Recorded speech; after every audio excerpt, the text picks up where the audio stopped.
آیا رښتیا هم خوشحال سادات له طالبانو ملاتړ اعلان کړ؟ آیا رښتیا هم له طالبانو سره یو ځای شو؟ په افغانستان کې د جګړې په اړه څه ویلي دي؟ بله خوا نغمې بیا له طالبانو څه وغوښتل؟ دا او دوه نور مهم خبرونه در سره په همدې ویډیو کې شریکوم، نو ضرور ویډیو تر اخره وګورئ. خوشحال سادات وایي زما دریځ روښانه دی. زه نور په هیڅ ډول افغانستان کې جګړې دوام نه غواړم. که هر څوک بیا افغانستان جګړې ته ټیل وهي یا د جګړې اور زیاتوي، هغه که زما ورور هم وي پر ضد یې درېږم. ماته دا مهمه نه ده چې واک یا قدرت د چا سره دی. ماته فقط دا مهمه ده چې افغانستان آباد او افغانان خوشحاله وي. دا 40 کاله کېږي چې په یو او بل نوم افغانان وژل کېږي او افغانستان په اور سوځېږي. افغان د ازله خپلواک او آزاد قوم دی. نور یو بل ته د غلامۍ پیغور مه ورکوئ. هیواد ته د غلامي او اشغال په نامه یو بلې جګړې ته مه ټیل وهئ. هیڅ افغان او پښتون د چا غلامي نشي کولی. نور خپل ورونه په دې نامه مه وژنئ. افغانستان د اوله یو آزاد هیواد دی. افغانانو په ډیرو آزادولو واخیسته، تباه او برباد یې کړ. نور باید دا لړۍ ته د پای ټکی کېږدو. افغانستان آزاد و، آزاد دی او آزاد به وي. اوس یې وخت دی چې آزادولو پر ځای آباد کړو. خوشحال سادات وایي په دې اړه مې څو نورو مهمو ټکو ته هم اشاره کړې ده. یوه هیله درنه کوم چې زما دا کوچنۍ مرکه خامخا وګورئ. که مې کومه خبره ناسمه کړې وه بیا راته ووایاست. بیا تاسو په کومنټ کې ولیکئ.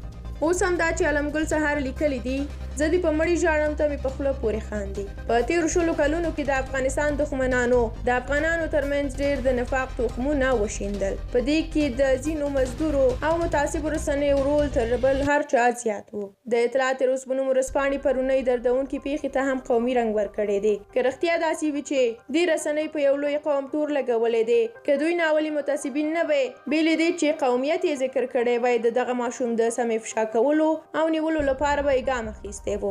ادرس یې معلوم دی. دوی لیکلي اول خو یې مسؤل کسان نیسي، که هغوی یې نه نیسي د شهیدانو کورنۍ هم نیولی او د خپل عمل په سزا رسولی شي. عجیبه ده چې بیا دا موضوع جدي ونیول شي. همدارنګه په ورته مهال پخواني ولسمشر حامد کرزي د BBC سره له انګریزي څانګې سره په تازه مرکه کې د پاکستان پر وروستیو بریدونو او ځینو څرګندونو ته غبرګونونه ښودلي دي او هغه یې غندلي دي. کرزي ویلي دي چې د پاکستان دا څرګندونې ناسمې دي چې ګواکې په افغانستان کې د ترهګرو مرکزونه دي. د په وینا افغانستان د ترهګرو پالونکی نه بلکې د ترهګرۍ قرباني دی او پاکستان ته پکار ده چې په خپله خاوره کې د شته ترهګرو په وړاندې ګامونه اوچت کړي. هغه ته ښودلي ده چې د پاکستان نوی حکومت به وکولی شي چې له افغانستان سره ښې اړیکې جوړې کړي. له تاریخه به عبرت واخلي او د تیرو حکومتونو په څیر به د شر او ناندریو پالونکی حکومت ترې جوړ نشي.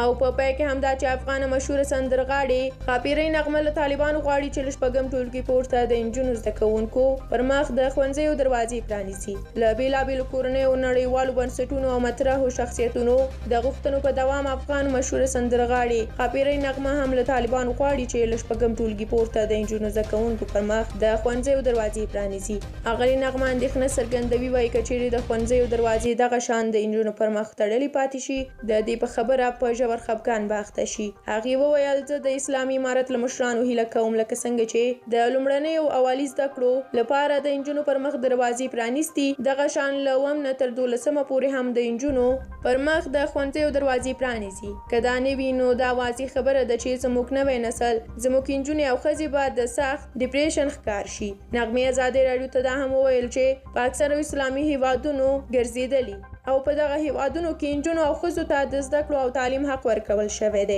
افغانه مشهوره سندرغاړې ښاپیرۍ نغمه دا خبرې وروسته له هغه کوي چې پر افغانستان د طالبانو له واکمنېدو د 8 میاشتو په تېرېدو سره له شپږم ټولګي پورته د نجونو زده کوونکو پر مخ د ښوونځیو دروازې تړلې دي. طالبانو د کب په میاشت کې ژمنه کړې وه چې د اورې په 3مه به د نجونو او هلکانو ښوونځي پرانیسي، خو په همدې ورځ له شپږم ټولګي پورته نجونې یې پرېنښودې چې په ټولګیو کې کتابونو ته کښېني. د تېرې دوشنبې په ورځ د طالبانو پوهنې وزارت ویاند عزیز احمد ریان ازادي راډیو ته ویلي و چې د منځنیو ښوونځیو او لیسې دورې د نجونو زده کوونکو د زده کړو د پیلېدو په مسله کې هم پرمختګ راغلی، خو جزئیات یې شریک نه کړل.